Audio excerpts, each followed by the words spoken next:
Amakuru aturuka mu gihugu cy'u Burundi aravuga ko umusesenguzi Dieudonné Niyukuri uzwi nka Robin wirutse kuri rwirengero nyuma yo kugera ku butaka bw'u Burundi avuye mu Rwanda yaba yarishwe nk'uko byaciwemo amarenga mu kiganiro n'ishyirahamwe riharanira uburenganzira bwa muntu FOCODE mu gihugu cy'u Burundi. Biravugwa ko mu kiganiro cyateguwe na FOCODE ku cyumweru hari tariki 21 Nzeri umukozi w'iperereza ry'u Burundi witwa Medard Muhiza yafashe ijambo maze mu kibazo cye cya nyuma akoreshamo amagambo atangaje aho yasaga nk'uca amarenga ko Robin yaba yaramaze kwicwa. Uyu ngo yahakanye ko Robin yigeze agera mu gihugu cy'u Burundi, ashimangira ko ifoto yagaragaye ari muri iki gihugu n'abandi bafatanwe muri kasho y'iperereza ry'u Burundi muri Cibitoke ari impimbano. FOCODE ivuga ko uyu mukozi w'iperereza ry'u Burundi yavuze inshuro eshatu zose ko Robin ahubwo yishwe n'iperereza ry'u Rwanda kubera ko ngo ryamuhaye akazi kakaza kumunanira. Ibi bigaragaza ko Medard Muhiza abeshya. Medard Muhiza avuga ko iperereza ry'u Rwanda ryari ryarajyanye Robin muri Mozambique kubera igisirikare cyarwo cyakorera, mu gihe nyamara bizwi neza ko Robin yahungiye muri Mozambique mu ntangiriro za 2015 mbere yuko haba imyigaragambyo kubera ko yabonaga ubuzima bwe buri mu kaga, ndetse abategetsi b'u Burundi bahise bafunga murumuna we. Robin we yahisemo rero kujya muri Mozambique kubera ko umubyeyi we yahakoreraga nk'umukozi w'Imana, mu gihe nyamara igisirikare cy'u Rwanda cyatangiye gukorera muri Mozambique muri 2021.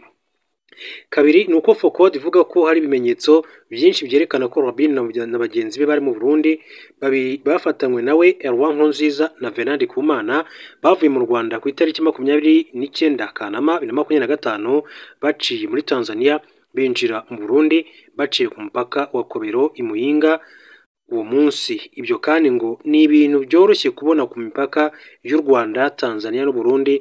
Undi wafashwe ni Bonaventure Nkuringoma.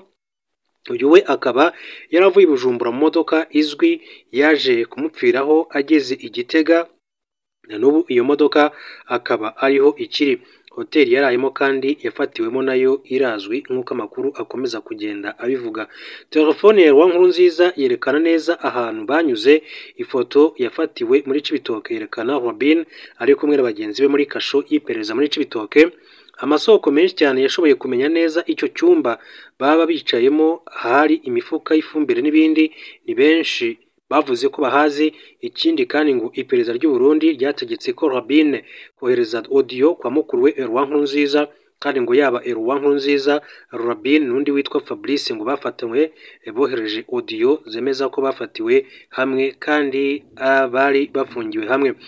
Kuba rero iperereza ry'u Burundi ritangiye ngo guhakana ko ryafashe aba bantu ngo biteye impungenge zikomeye, bikarushaho guhangayikisha mu gihe umukozi waryo atangiye kuvuga ko umwe mu bafashwe ari we Robin yishwe n'iperereza ry'u Rwanda, kuko bisobanuye ko yaba yaramaze kwicwa hari umugambi wo kumwica. Iperereza rikaba rero rishaka kumva uko byakwakirwa. Amakuru FOCODE ifite kandi avuga ko hari abantu benshi cyane barimo kunyerezwa bashinjwa kuba bavugana na Robin, barimo abasivile, abapolisi ndetse n'abasirikare nk'uko amakuru atugera akomeza kugenda bivuga. Gitega mu gihugu cy'u Burundi, amakuru avayo Ikarusi mu ntara Gitega mu Burundi rwagati mu buruhukiro bw'ibitaro Twese Turashoboye habaye ikosa ryo kwibeshya ku murambo byateje ikibazo gikomeye. Umuryango wavuye i Muyinga mu ntara ya Buhumuza wafumbuye bitinze ko umurambo waruje gutwara wahawe undi muryango wo muri Kiremba mu ntara ya Butanyerera kubwo kwibeshya nk'uko amakuru bivuga. Kuwa mbere tariki 22 Nzeri nibwo ibi bintu by'imboneka rimwe ariko bibaho byagaragaye. Abavandimwe baturutse mu rwa mukuru wa komine Muyinga mu ntara ya Buhumuza bageze mu buruhukiro bw'ibitaro bya Karusi bizwi nka Twese Turashoboye basaba umurambo w'umunyamuryango wabo wapfuye. Ariko nyuma y'amasaha menshi yo gutegereza nk'uko tubikesha SOS Media Burundi, makuru yaje avuga ko nyakwigendera yamaze gushyikirizwa undi muryango kandi yajyanwe gushyingurwa muri komine Kiremba y'intara ya Butanyerera. Abagore babiri bahuje izina. Abayobozi ba morgue basobanuye ko abagore babiri baherutse gupfa bari bafite izina rimwe ry'ikirundi. Uko guhurirana nubwo hari ikinyuranyo kinini cy'imyaka kuko umwe ari muto undi akaba mukuru, kwateje urujijo rukomeye. Umugore umwe mu marangamutima ati umurambo twakiriye ntabwo wari uwacu. Kuwa kabiri mu gitondo tariki 23 Nzeri uyu muryango w'Imuyinga uherekejwe n'inzego z'ubuyobozi n'ubutabera batangiye inzira y'amategeko yo gutaburura umurambo nk'uko amakuru abivuga. Intego kugenzura umwirondoro w'umurambo washyinguwe ikiremba no kusubiza umuryango we kugira ngo bategure gushyingura mu mujyi wabo. Ubuyobozi bw'ibitaro bwo bwemeye amakosa ariko buvuga ko buyasangiye n'umuryango watwaye umurambo ukanashyingura umuntu utasuzumye ko ari uwabo nk'uko bagiye babivuga. Hanyuma mu yandi makuru reka mbabwire ko Minisitiri mu gihugu cy'u Rwanda, Minisitiri w'Ububanyi n'Amahanga n'Ubutwererane Ambasaderi Olivier Nduhungirehe avuga ko u Rwanda rukomeje kwishimira umubano uzira amakemwa hagati yarwo na Qatar ndetse ko ari umufatanyabikorwa w'ingenzi n'umuhuza ukomeye kandi utagira aho abogamiye mu gushyigikira gahunda y'amahoro mu burasirazuba bwa Repubulika Iharanira Demokarasi ya Congo.